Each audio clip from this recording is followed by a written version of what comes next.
Good evening. I'm Dr. Nitin Singh, and I'm pleased to welcome you to the end of the Paclitaxel debate, Lessons Learned and What Lies Ahead. This event is presented by the Viva Foundation, um, a not-for-profit organization committed to advancing the field of vascular care through education, research, advocacy, and philanthropy.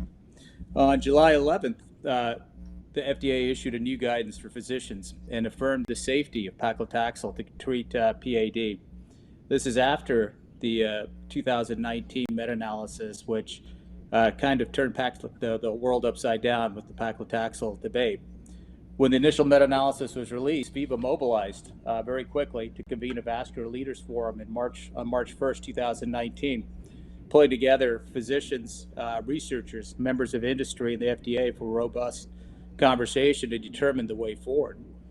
And I'm pleased to introduce that, from this work, that the FDA looked at the totality of the data and made the decision that they made last week. Um, we have a great panel today, and we're going to get to it. I'm pleased to introduce a group of experts that joining us as we explore the ramification of last week's FDA announcement. We have Dr.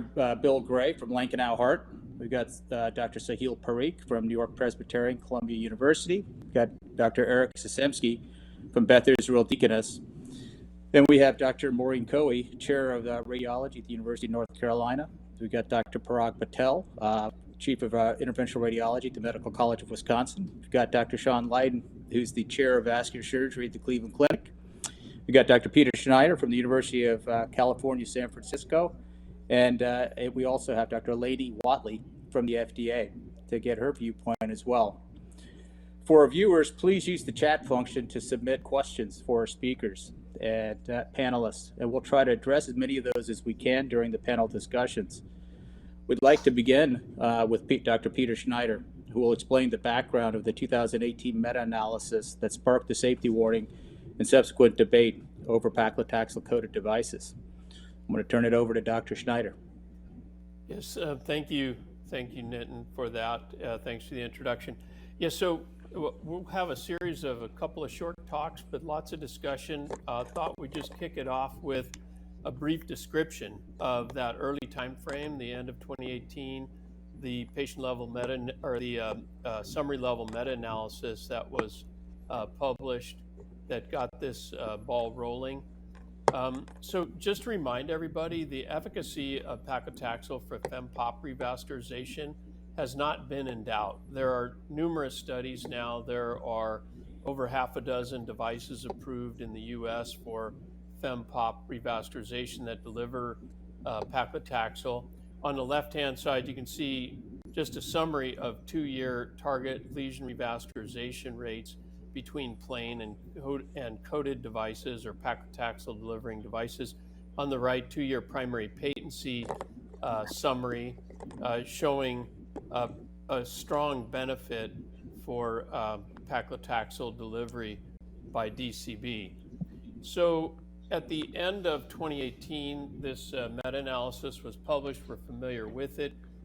Just to remind you that about 48% of the weight of the meta-analysis was the Zilver PTX, which had only been published in an intent to treat form, not as treated. Turned out later in the as treated form, over 70% of the patients had received paclitaxel due to the double randomization scheme. Nevertheless, looking back, 3 studies that had gone 4 to 5 years, encompassing 860 patients, a lot different than the 1-year data for this meta-analysis that had 28 studies and over 4,400 patients. In addition to that, this exposure calculation was used dose times time. And of course, time is something that increases with increased follow-up.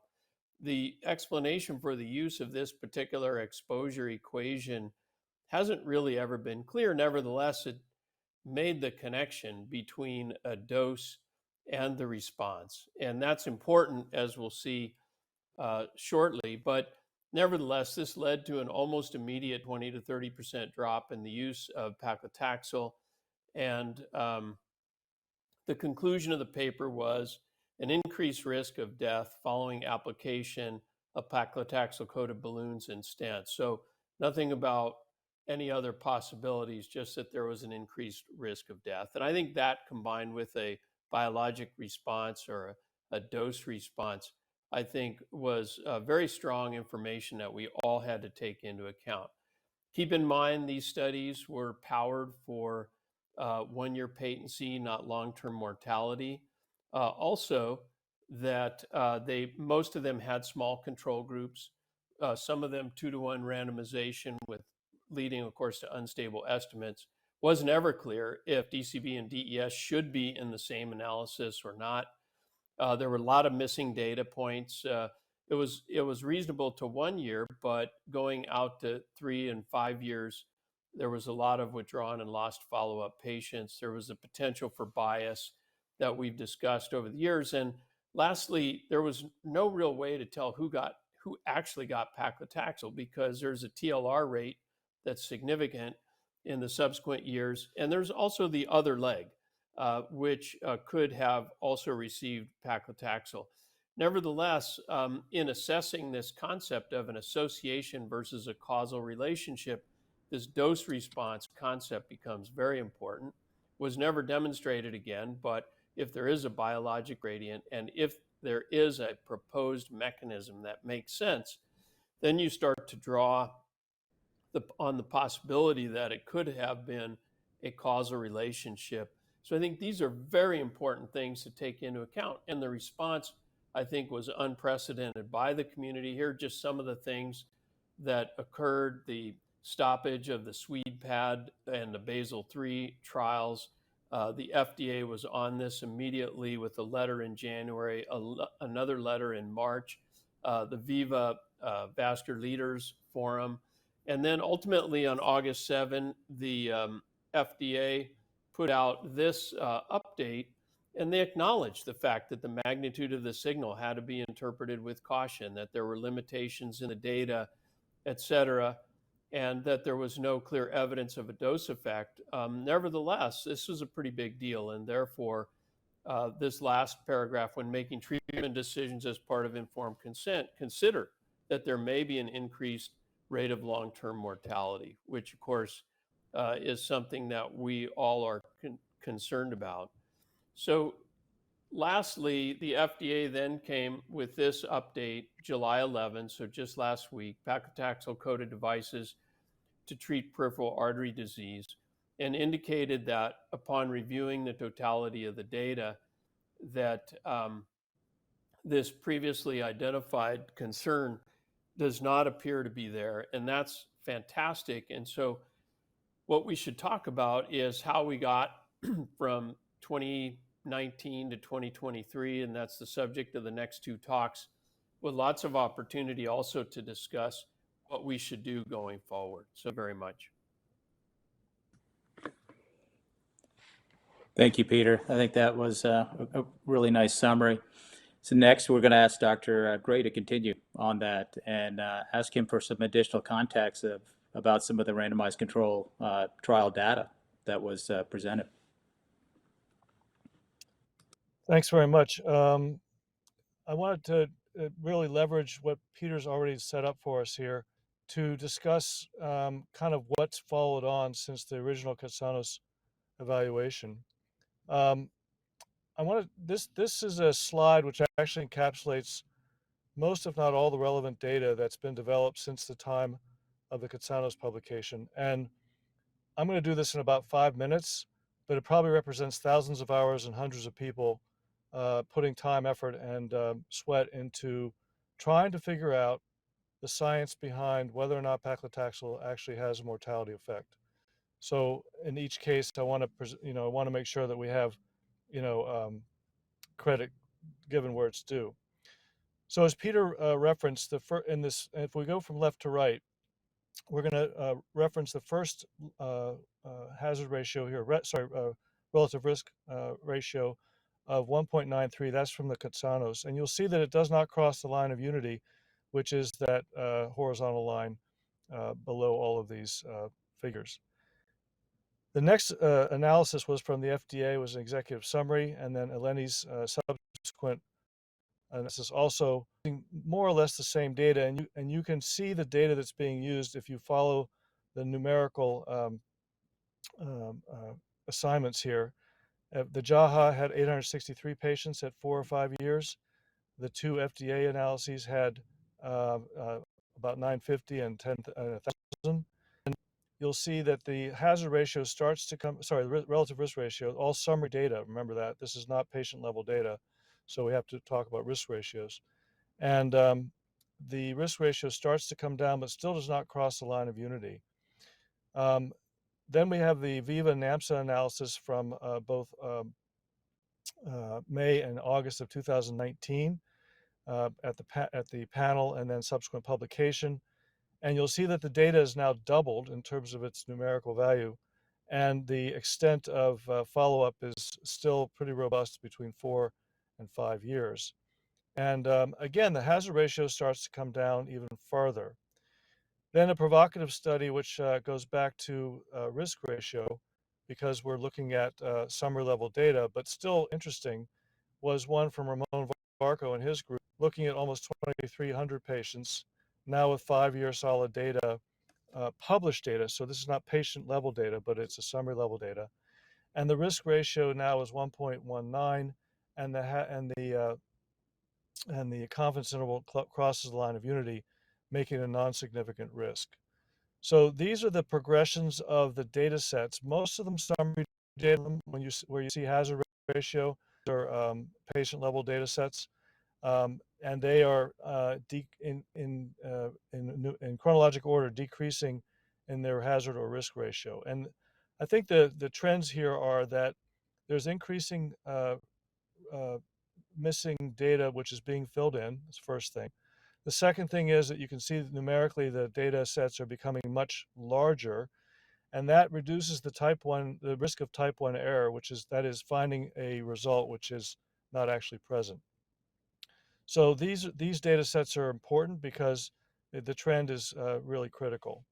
If we now move to the right side of the page, when we look at independent randomized data, there are two data sets which are relevant here. The first is the SWEDPAD.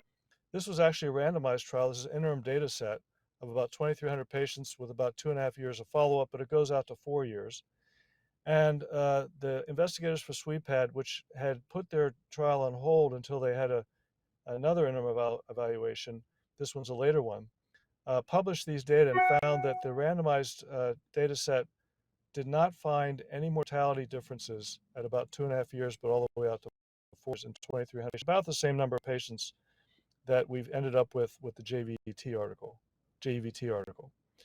Voyager PAD was a study which did not run to paclitaxel or non-paclitaxel devices. It was meant to look at low-dose anticoagulation, but with some adjustments and posterior weighting, you can see that the hazard ratio here is also about 1, and so no difference is found in mortality between paclitaxel and non-paclitaxel devices in this over 4,000 patient trial, and again about 2.5 years in follow-up.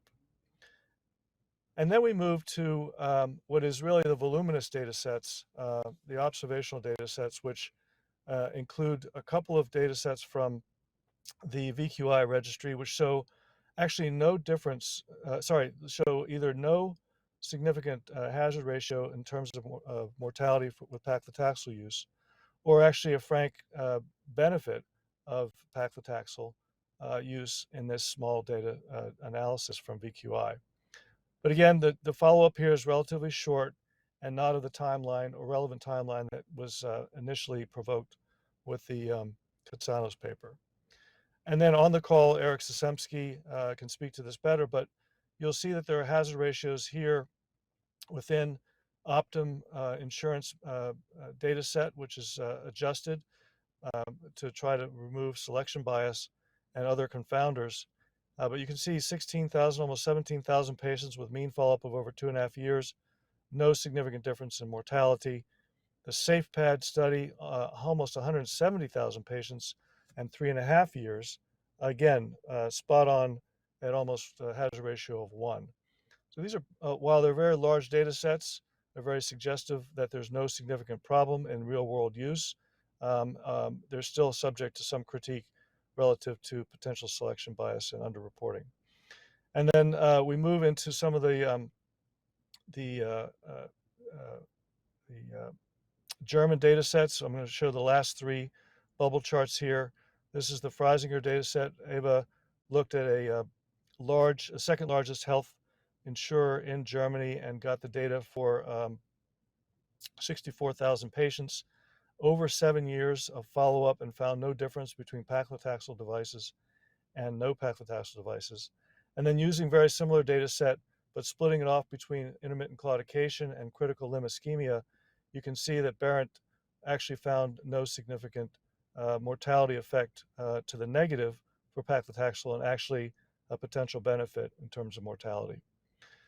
So that really summarizes the data that's been available for review for both the FDA, and I'm sure Lenny will want to comment on how the FDA views these data, but I wanted to review this for our kind of basal understanding of what's been going on since the original Katsanos paper.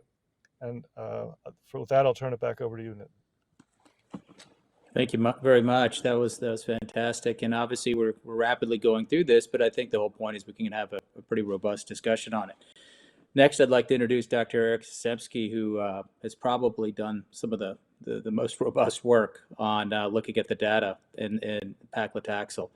And Eric, can you give us an overview of the accumulated data that you've had that's been accumulated over since 2018? Great, thank you, and appreciate the opportunity to present on this. And Bill got us started here. So I think this is a really unique situation where real-world evidence played a large contribution to navigating how we move through this paclitaxel controversy. On the left here, you can see some of the randomized trial data that Bill touched on, and then on the right here is some of the real-world evidence. And I'll note that some of the earliest data from observational studies showed really no suggestive of any harm associated with these devices that's consistent with both the SweetPad trial and now updated individual patient level meta-analyses.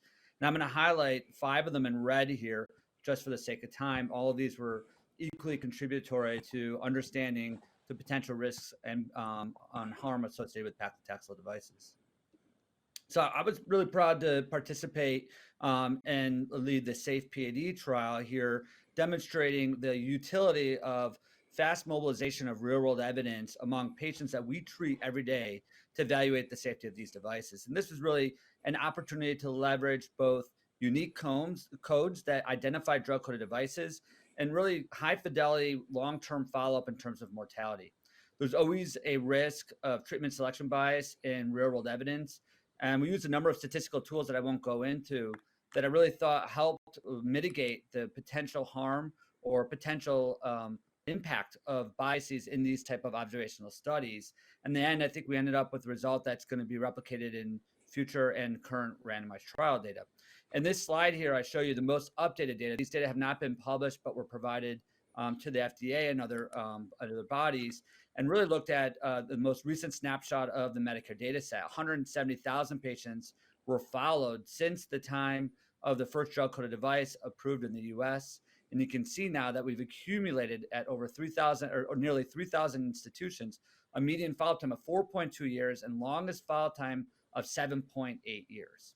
And I'll note again in red here, 50,000 patients in this specific study have now had more than 5 years of follow-up, which is 5,000 times more than the data that were first available. So I think that the important part of this slide really demonstrates the equivalence in terms of survival between these two devices. We know that our patients with PAD tend to have poor long-term survival, but there was no evidence that that was different between those who were treated with drug-coated devices, here displayed in red, and non-drug-coated devices. A data set that we presented at the FDA panel was a unique glimpse of other types of Medicare patients, those insured by Medicare Advantage. Now, these tend to be traditionally healthier patients than the fee-for-service Medicare cohort, although that has changed with time. But as you can see in this slide, we get over nearly 17,000 patients, and really timely data that was available for that June panel in 2019 demonstrated no evidence of harm associated with drug-coated devices, again displayed here in red, compared to non-drug-coated devices. Now, it was really important for us to look at other data sets and other observational data types. The last two data sets were claims data using insurance databases. This is registry data. So this is the Vascular Quality Initiative registry. This is their most recent data glimpse. They had about 5,500 patients treated between 2015 and 2018, and a little bit shorter follow-up time, but for some patients, they had extended follow-up through 3 years. And you can again see on the left and the right here that both survival and amputation risks were no different between those treated with drug-coated devices and non-drug-coated devices, again suggesting the safety of paclitaxel-coated devices. When we look at other unique data sets that represent other populations that are of interest, one that stands out is by my colleague, Tony Gutierrez, who did a very nice analysis from the Veterans Health Administration. On the left here, you can see more than 10,000 patients who were monitored for either being treated with drug-coated devices in red or non-drug-coated devices. And again, suggested no evidence of harm through follow-up, but also they had the granularity to look at causes of death among these patients. You can see here again in blue, non-drug-coated devices in the panel on the right, and in orange, the drug-coated devices. And again, there was no differences in the mortality between patients who died after being treated for PAD between the cohorts treated with drug-coated or non-drug-coated devices. Lastly, the Barmer Health Insurance data set. Again, Bill spoke on this for a moment. There were two individual data sets that were analyzed. The one on the left is by Ava Freisinger. The one on the right was from Christian Berendt. And you can see, again, in both data sets with unique long-term data, I'm sorry, this is jumping ahead here, unique long-term data because these devices were approved much earlier in Europe. In real-world data, there was no evidence of harm as we extended from the time of treatment throughout almost through 8 years and ahead. So this is really, again, important data that couldn't replicate the signal abroad. We couldn't replicate the signal in the US. And I'll show that same slide again that Bill went through. This is really what we call the bubble slide. You'll see this in most of the talks that I give and others. And it's just nice to walk through again that each time we've looked at data sets outside of the original meta-analysis, we've not been able to replicate the harm signal associated with drug-coated devices. So I'll stop there. But again, I think this was a great test case for the use of real-world evidence to support how we've navigated this controversy forward and hopefully has a role if ever future events do occur. Thank you, Eric. That was a great talk as well. And I appreciate everyone giving us this, background. And I think it's great to review this background because all the work that has been done on this. And as we open up our panel, I'm going to start with Dr. Watley. The FDA had its work cut out for itself when they had to deal with this initially. And can you give us a little bit of the background of the process that you've gone through and having to review all of this data, the subsequent data that allowed you to make the decision that you made last week? Sure. Yeah, I appreciate being invited to speak on the panel today. It's been a long process. I guess it's been, 4 years now. We've been constantly monitoring the data ever since the signal first came to light. At that time, we did a rigorous investigation internally with our team of clinicians and statisticians. And as you guys know, we did confirm the signal, which was further confirmed at a panel in 2019. But of course, we had a lot different data than we have today. The data had its limitations in terms of how it was accrued, loss to follow-up, missing data, long-term follow-up not being available. And as we continue to monitor the data, not only in the RCTs, we started getting more information. So for the RCTs, the signal started diminishing as additional mortality data was accrued, as longer term follow-up was gathered, and as additional patients and trials were added to all of the analyses. We continued monitoring the data of all of the observational studies that were mentioned, the real-world evidence analyses. We worked with a lot of the investigators for those separate studies and those conducting the analyses. And ultimately, it was really the totality of data that sort of helped us with this updated recommendation. I think we all put a lot of time, effort, and resources into all of the work that's been going on since 2018. And I think it really was a team effort. Yeah, and we appreciate that. And we appreciate you being here because, I think sometimes, the FDA has a big responsibility, and it's our responsibility to present the data and the research that we do. And I think that that's what happened here. And I'm going to ask Dr. Parikh, who was intimately involved with a lot of the data as well. Give us your viewpoint on how you think this progressed. Well, there's going to be a lot of lessons that we've learned, Nitin, from this process. I think certainly the previous speakers have alluded to some of the challenges and the gaps in the data that allowed for the uncertainty that has stymied the field now for almost 5 years. But certainly, I think study designs will be more buttoned up with respect to long-term follow-up and assessment of vital status.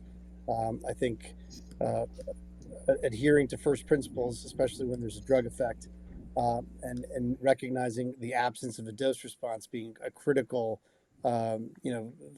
flaw in the assumption that there was a causation rather than correlation. That's something else that I think we'll all look back in retrospect and sort of think about. And then I think we can turn the page and look forward to how we apply this to future trials. And now we have a plethora of new drug device combinations that are on the horizon. And I think we will hopefully not make similar errors in our trial status and trial designs. Yeah, no, I think that very true points. And I'm going to just read a quick question from Dr. Andrew Holden, who wrote a great question. He said, following the publication of the original Paclitaxel meta-analysis, we saw many authors publishing meta-analyses of treatment approaches to other vascular pathologies. While this may have enhanced the reputations, it's caused many to question the scientific validity of these meta-analyses. Traditionally, we're taught that only in scientific evidence is that the only scientific evidence that is more powerful than a prospective randomized control trial is a meta-analysis of these randomized control trials. While it might be true when investigating the primary endpoint, it's highly debatable whether it's true for endpoints that trials were not designed or powered to answer. Specifically, in the paclitaxel meta-analyses, none of the randomized control trials were designed or powered for mortality, and yet the authors and some biostatisticians claimed that the mortality signal was statistically valid. My question, therefore, is what have we learned about the value or otherwise of meta-analyses, particularly for evaluation of endpoints other than the primary endpoints, and how can we prevent these errors from occurring in the future? And I think that beautiful question should be first answered by Dr. Peter Schneider. Oh gosh, I was going to point to Bill Gray for that one. No, I mean, it's pretty clear that a meta-analysis like the one that we got at the end of 2018 should be hypothesis generating. It's frustrating to me that there was some dose used to calculate drug that didn't make sense, but somehow led to sort of the appearance of a dose response. Nevertheless, I think that when you have when you have a meta-analysis that's not powered, that putting a whole bunch of meta-analyses together is probably not going to give you the correct answer, or at least has a chance of not giving you the correct answer. So I will say that the subsequent patient level meta-analyses were extremely important because they were done with the kind of care that we didn't take in the initial RCTs. That is, so many of the lost follow-up and withdrawn patients were identified using a variety of methods that I think will inform all future trials. We also learned another really, really important thing, which is that we did not track medical care, which directly affects the patient's long-term mortality. I mean, we knew what drugs they were taking at the initiation of the trial, but for the most part, we did not track that. And I think that was another confounding variable. And since I willingly agreed at the beginning of answering this question that I was unable to answer it, I would like to throw it open to wiser people than me. And I think in particular, Bill, you've been eloquent. We've had conversations. Please inform us what you think. Well, I'm not going to inform you any better than Eric or Eleni, other people who have much more statistical background. But I think you touched on many of the right points. And I think the problem is with the original trial was that there was a, really a paucity of data, the strength of data. In Andrew's question, he says, nothing better than a randomized trial except a meta-analysis of randomized trials. But the reality is that a good randomized trial could be sullied with other poor data. And summary level data is probably not, like you said, Peter, solid data. It should be more hypothesis generating, and patient level data should really hold the day, and it should be voluminous enough. I mean, that's the promise of a meta analysis, that you have enough data that you can actually make some assessment without a lot of risk of type 1 error. So I think that was problematic in these trials, but I'll kick it over to Eric and Lenny and others who have more statistical wherewithal than I. Yeah, I think my biggest concern again is there's two aspects of a meta-analysis that are critical. One is the hypothesis, and two is homogeneity. And I think that the idea first that there wasn't a good hypothesis to even put that meta-analysis together suggested to me that we were going to find potentially something spurious and not learn something new. And I think that's where we ended up. And again, I think many of us could walk around our procedure labs and look at our devices and try to put together meta-analyses of mortality, you're going to find something funky. And so when I was taught during my master's how to perform a meta-analysis, the idea here was you have a bunch of data, ideally randomized data, that are underpowered or potentially looking at different data sets, but that are really meant to study the same treatment in a very similar population. And that's how we meta-analyze them. So the second part of that homogeneity is the idea that if you have these trials, and we know not all PAD patients are the same, that they have different characteristics, they have different criteria to get in the trials, different proportion of CLI and claudication, you're going to have a very heterogeneous population that you're trying to study and get a single treatment effect to represent that entire body. And so that were two of the main issues I found with just the reason to conduct the meta-analysis, nonetheless, the conduction of it. Elena, I'm gonna hand it over to you, and I'm gonna add to this discussion that there was a question from the audience. Does the FDA think they learned anything here? And I'm going to let you deal with both of those questions now. I'll answer the second first. I would hope so. We learned as much as everyone else did, especially the points about the trial design. Following patient care is so important. Understanding concomitant medications. Just to add on to the previous discussion, I'll take a stab at it from a regulator's point of view. You guys have all highlighted very eloquently what the limitations of this type of meta-analysis is or are, but it could not be ignored either. We saw it, we understood the limitations when we saw it, but there was also no reasoning for seeing that type of difference without having to look at it further. And that's what really took time in really taking a deep dive into the data, analyzing it every which way possible. And then I think that brought more questions than answers, as everyone likely knows. So it's kind of tough as a regulator, seeing that, understanding the limitations, but also not having a definitive explanation for why or why not it's not a safety signal. So every data set such as these need to be taken seriously until they're disproven, especially with the highest risk possible, which is patient mortality. So I'd like to comment on one thing I think we learned about this is that we're all in this together. In a very short period of time, we saw clinicians from every specialty from all across the globe, our regulators in the United States at the FDA and across the globe come together with industry to explore every kind of data we could. And it's really about putting patient safety first. We were all sort of petrified that this could be real. We didn't have an explanation for if it wasn't or how to explain it wasn't. And we explored to the depths that we could randomized data, patient level data, big data sets, insurance data sets. And I think the one thing we learned is that we all really put patients first, whether it's from industry, from regulators, or from clinicians, and that we can work together to build our data sets and really find the truth. And that's where we're at now. And 2023 from where we started in November, end of November 2018, where we were all aghast when this came out. Yeah, I echo that, Sean, and I remember because our institution was the first to pull out of the best CLI. We get to pull paclitaxel devices out of the best CLI because our IRB saw this and said something's going on, and much appreciated. It was all of the work that was done to get it back on for that trial, and we were able to get it back on. But it was a period of time where we had to stop using drug-coated devices because of that, and I think you're spot on that people came together and wanted answers. And I think we've gotten a lot of answers.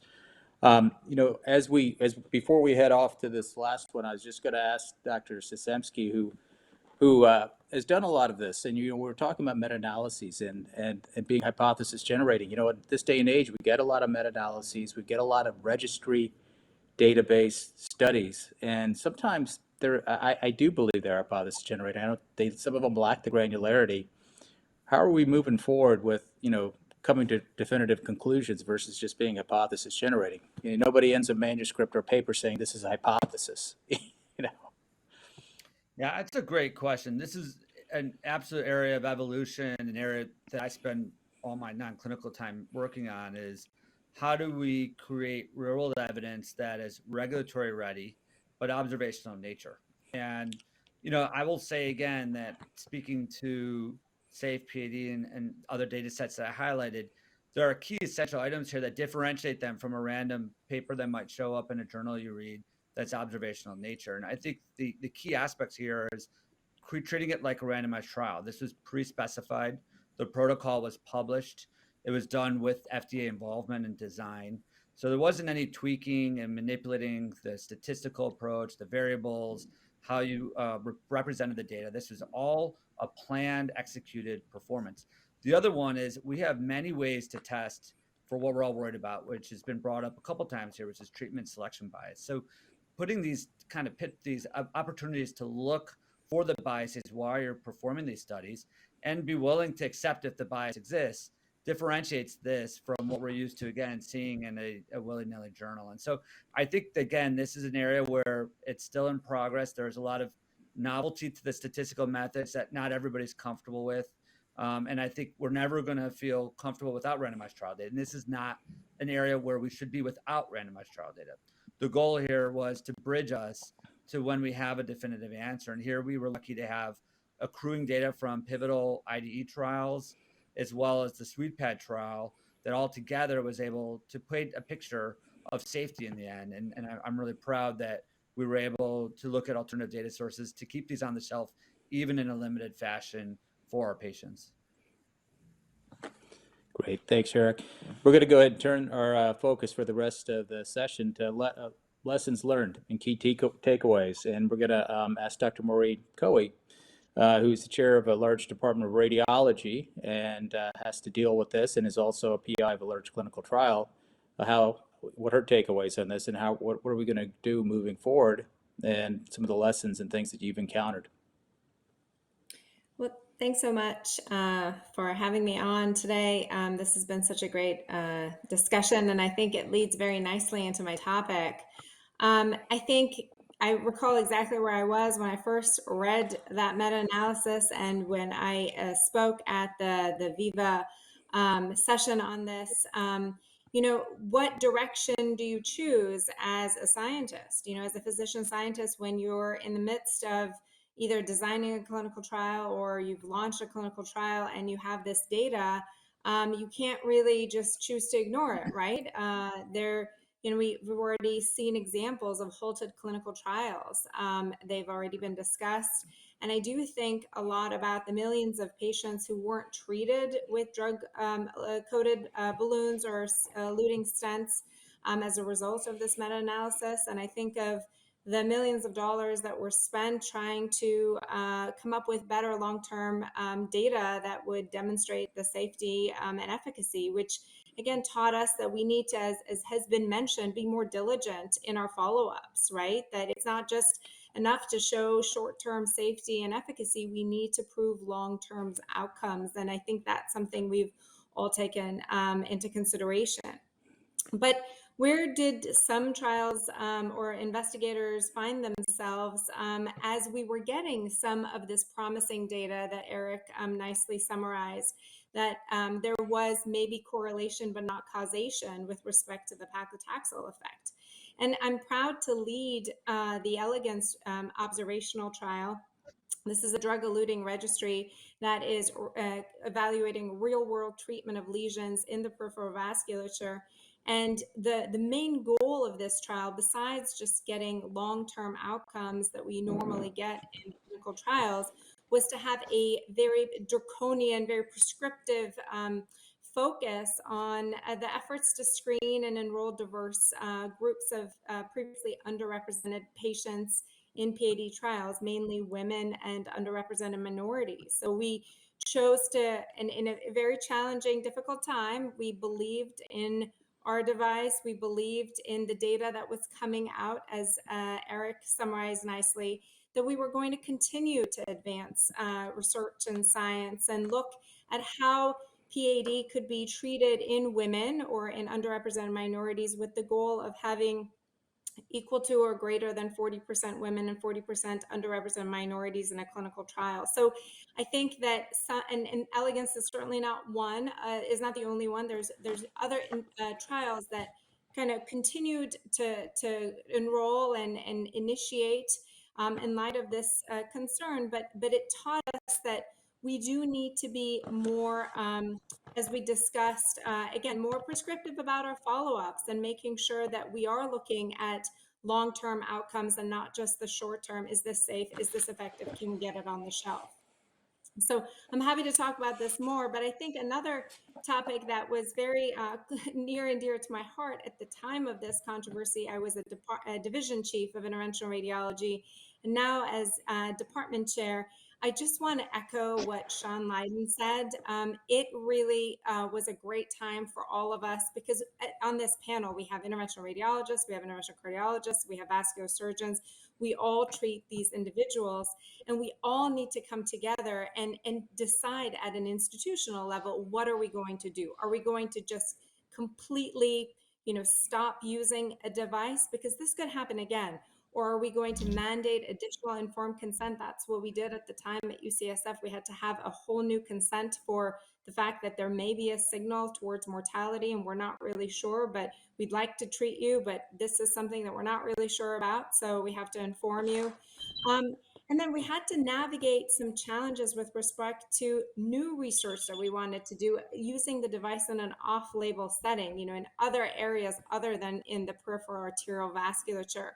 But what I'm proud to say is that we had standardization across the service lines, that what vascular was doing was what interventional radiology was doing, which was what interventional cardiology was doing. And that's the collaboration that we need to give that best, excellent patient care, because it's just going to be confusing for patients, regardless of the institution you're practicing at, to have a cardiologist that will do this with XYZ device, but the vascular surgeon says it's the worst thing, and the interventional radiologist, depending on who you ask, will do whatever. So I can't emphasize that we all across specialties need to come together in these challenging times. Thank you. Thank you, Maureen. That was fantastic. And we're going to go to Dr. Sean Leiden now, and he's going to talk about the effects and implications on clinical practice as chair of a large vascular surgery department in Cleveland. Sean. So thanks, Nitin. I was in charge of the Phillips trial, so always important to talk about my disclosures. But to like Maureen said, when this first came out, I was so proud. I was the president of Viva, and we were able to get industry together, FDA together, to have this whole discussion at the Viva Leaders Forum, and really to hear from everybody across the globe of what to do. We took that back to our own institution. We got all of our departments together, not just vascular surgery, across our all the hospitals in our health system, the radiologists, the cardiologists, and got everybody on the same page. And then I got everybody across Ohio talking about what we we're going to do.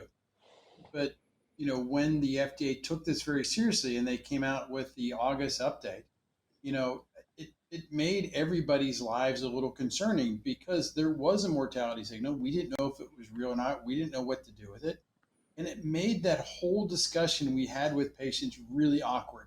I can tell you, having a few patients that are lawyers that needed lower extremity intervention, trying to talk about, well, there may or may not be this death risk. How does that, play in, and how do you deal with it? And most of my friends that were people doing this therapy just said, I'm just going to avoid it because I don't know what to do. I don't feel comfortable having that discussion. I don't know how to handle it. And then, we know the experts in the field from all the papers we've written, all the studies we've done, who's high risk for a restenosis or reintervention. But the average clinician's like, well, it says maybe we can use it if people are high risk. And, all my friends in the community and friends across the states, I had people say to me, well, I don't really know what is a high risk reintervention. I can tell you when the patient comes back with a restenosis, well, they were high risk. But how am I going to, if I get sued, how am I going to handle what was high risk? Is what I see as high risk what some other experts going to see as high risk? And what I heard over and over again is, well, gee, is this going to lead me to having a lawsuit? And, I sort of joke in the city of Cleveland, there is a guy named Tim Misney. Here's his picture here, and his big slogan everywhere is "I'll make them pay." And so what I heard over and over from clinicians is, hey, we're just going to sit this one out. We're just going to wait. We're going to see how the experts in the field, how all you guys are going to handle this, and once you let us know, we'll come back to it. And I think as we have seen more and more data come, we've seen more and more experts going back to feeling comfortable using drug-coated devices. But I do think there's still a lot of people out there that are still petrified of this whole, that we've done a great job telling people there may be a risk. So if you look where we go from there, I applaud Elenia and the entire FDA for keeping on this. It's not like they stopped. Every time there was a new data set, they've continued to look at it. And really, what I tell my friends, I was okay. So it's paclitaxel coated devices, whether it's balloons or stent, are not associated with an excess mortality risk. And in the trials for each individual device, they have been proven safe and effective. But it wasn't until we had this compendium of data that you put it all together that we got to the statement above. And we know that it does prove benefit for patency-free interventions by 20 to 30%, where it's a balloon or a stent. And that leads to reinterventions that are less common and better outcomes for patients. And so I do think if we look at what's going to happen going forward, we're going to see increased hospital usage both on the inpatient and outpatient side. We know from, I was looking up some market research that drug-coated devices had about 50% of global market share. And I would say my own practice has gone back to a drug-first strategy that I do some form of vessel prep, and then it's whether or not they're scaffold without drug. Unfortunately, in the OBL, as the individual practitioner, it's not reimbursed. And even though it has efficacy and many doctors use it, at some point, if you're going to go out of business, it becomes hard to do that. So we hope that the data showing it's both safe and effective will lead to reimbursement across all sites. And so I think that's really opened up the discussion of where everybody else thinks how this is going to change. But I think slowly as this message gets out, and that's what I'm so excited about this webinar, that with the FDA's change in stance, it's not going to affect just the United States, but just like it did with their first announcements, it'll affect the entire globe. That's great, Sean. Thank you. I mean, and that's a great perspective to have. And I think as we open up the second panel discussion, we do have members that are presidents of societies, and we have Dr. Parag Patel, who is the past president of the Society of Interventional Radiology. And I think it'd be interesting to hear, like, how as a societal president during that time, you handled a lot of this, because people look to you for answers, Parag. Certainly, and I appreciate the question, and I also appreciate the presentations. We've had a really nice lay of the land and walk us through what we've experienced for almost 5 years. Um, I think the role of any leader, whether it's a department chair, division chair, or leading a multi-specialty organization or a singular organization like the SIR, you sort of try to look to the truth and sort of see what do you have in front of you, and there was a signal that was presented, and you can't ignore that. But I think that those who are involved in the space day to day and were really willing to um, dig a little bit deeper into the data, much of which was done by members of this group and the Viva group, largely with support of other members, were able to further investigate, where the truth really lies with this. I think there were many of us involved with education that were turned to, or within our local societies, what should I be doing as a and in my case, interventional radiologist, and what is the safest thing to do? I know in my own practice, where it's a multidisciplinary setting where we have multiple specialties involved in the care, we had practitioners who were not willing to do an updated consent, as was suggested by some of the other presenters. And so they never even offered or planned to do any drug technology in their patients. And I'm not sure how much that's going to change after this. I hope it does, because we don't have quite the uptake in this technology, even though there is no question that there's benefit and superiority in outcomes with relation to the use of drug, whether it be via balloon or on a scaffold, than the non-drug comparator. And unfortunately, we've had a decrease in uptake. I think one of my other takeaways, and I'll end there, is that I don't know that we answered Dr. Holden's question. How do we prevent this from happening in the future with other meta-analyses? And I keep getting back to the fact that even early on, when this was presented back in 2018, I remember hearing the presentation, um, that the validity of any statistical analysis, in this case that meta-analysis, is only as good as its individual components. And if it wasn't published, probably wouldn't have had the same signal. But it's hard to argue, that the editors saw this signal and the potential impact it would have and the noise it would create. And it's not so much to knock them, but that the FDA probably didn't have a choice but to make their stance or their statement.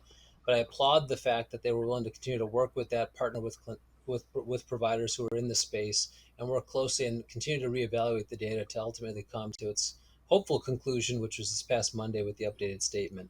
But it is quite a lesson to be learned, so we don't slow ourselves down with the uptake of these beneficial technologies for almost 5 years. And slowly, I unfortunately, I don't know that we're going to get 100% uptake in the use of this compared to the non-drug comparators. We have a I couple do of think that. questions.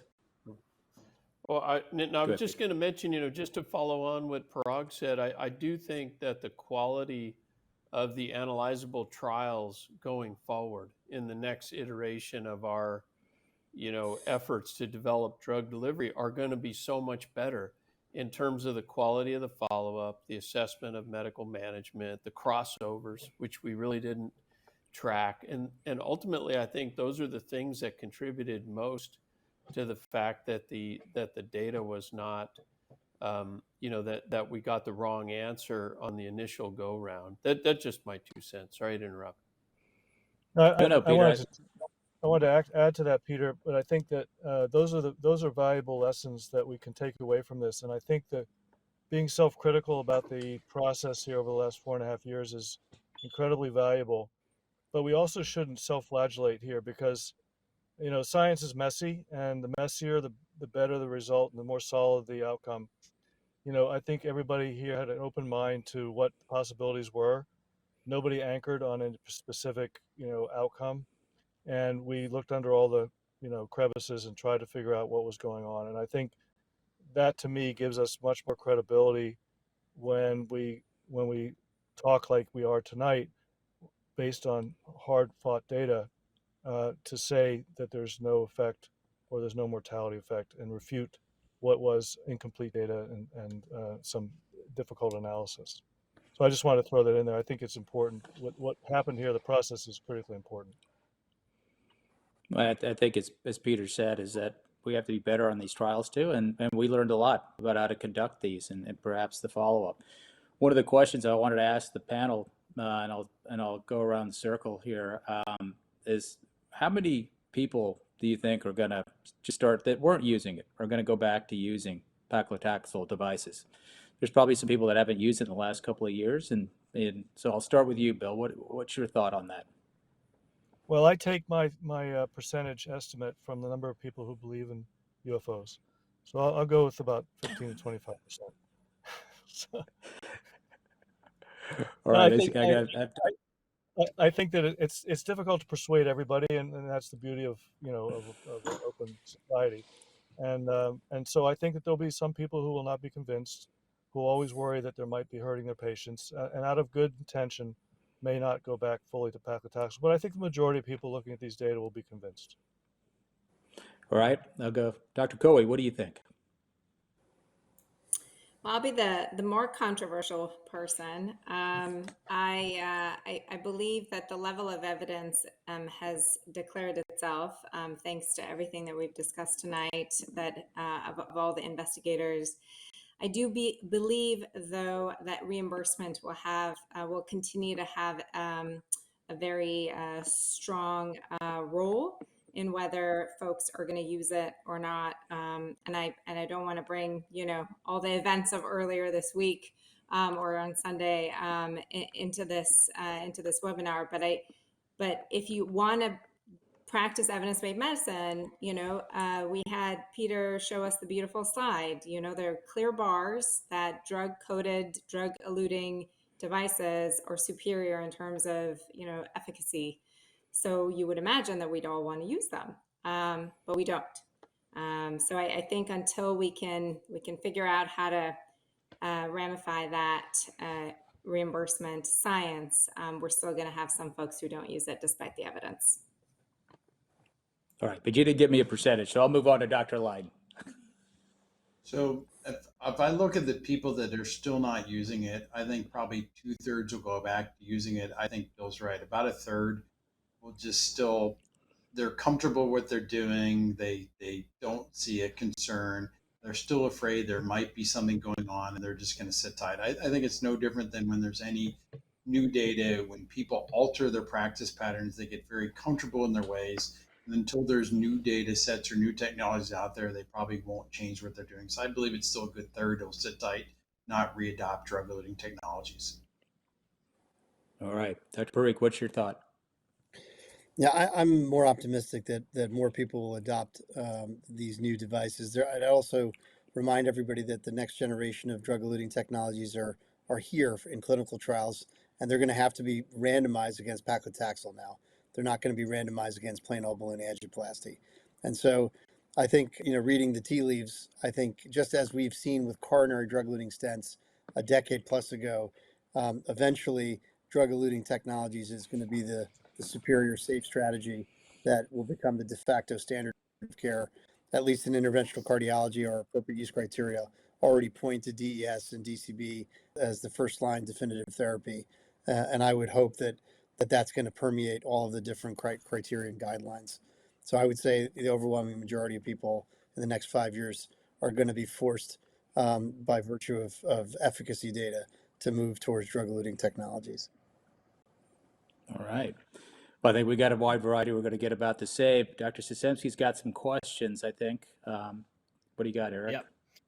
All right, so a few comments and some messages passed on to me. So one I got from a colleague earlier today that around 500,000 patients would have been treated with a drug-coated device, whether stent or balloon, if this controversy hadn't happened. I thought that was a really glaring number. Another comment also was, we probably potentially would have a below-the-knee drug-coated balloon in the U.S. potentially, and I won't put any on the spot, but with at least Lutonix BTK 6-month trial data, whether that would have changed if we didn't have the cut-size analysis. So a couple comments there. Now, the overwhelming question we're getting right now, and I'm going to actually put it back to you, Sahil, if you're writing in with me assigning task here, is what's the role of Limus now that we're exonerating paclitaxel? A lot of these questions are, how are we going to really discern what is the use of Limus-based balloon if we believe paclitaxel is correct? How do we look at BTK trial design with drug-coated balloons and even scaffolds now that we've kind of reintroduced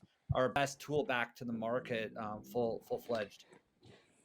Well, by segment, above the knee, paclitaxel is de facto standard right now. And I think Limus will have to be compared directly head to head.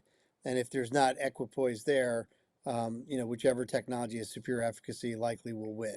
Below the knee is wide open. There has been yet no successful trials for a host of reasons.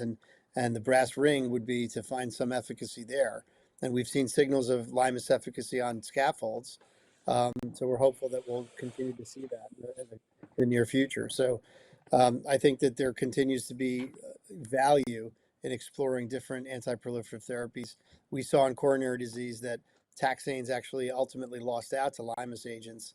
Whether the vascular biology of the peripheral arterial circulation is the same remains unclear. So I think there's a lot for us to learn, and there's at least equipoise to move on with randomized trials, and we now know how to conduct them more rigorously. So I'm very optimistic that we'll get better technologies in our bag very, very soon.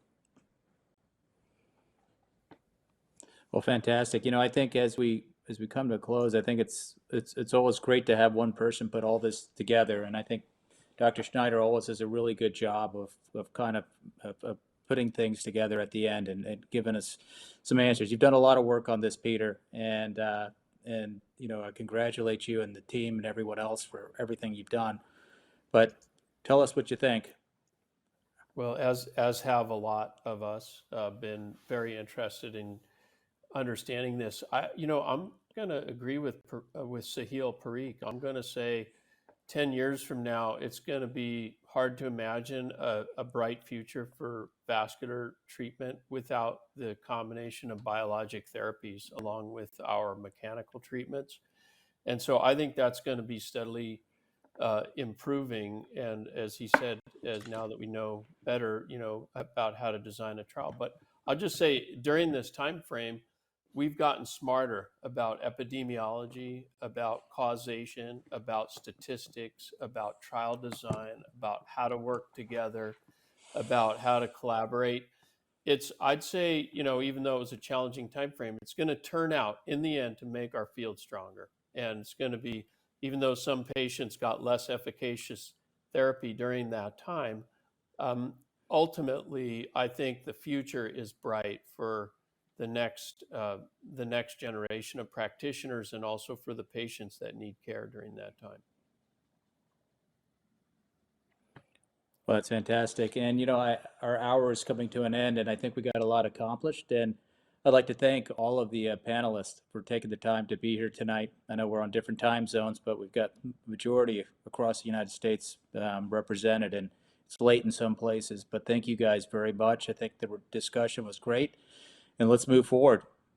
Thank you very much.